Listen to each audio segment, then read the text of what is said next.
stolen by the white shirts. Handang-handa na ang Koponan ng Pangasinan sa panibagong edisyon ng NBL Pilipinas. Ito'y matapos na formal nang ipakilala ng Pangasinan ang mga miyembro ng Pangasinan Asenderos ngayong taon.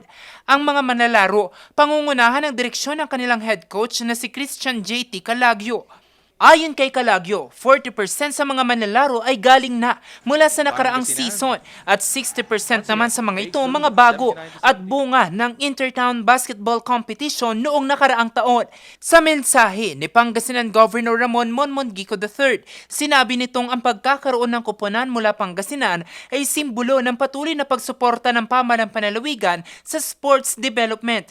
Asahan din daw ang buong suporta ng probinsya ng Pangasinan sa kompetisyon.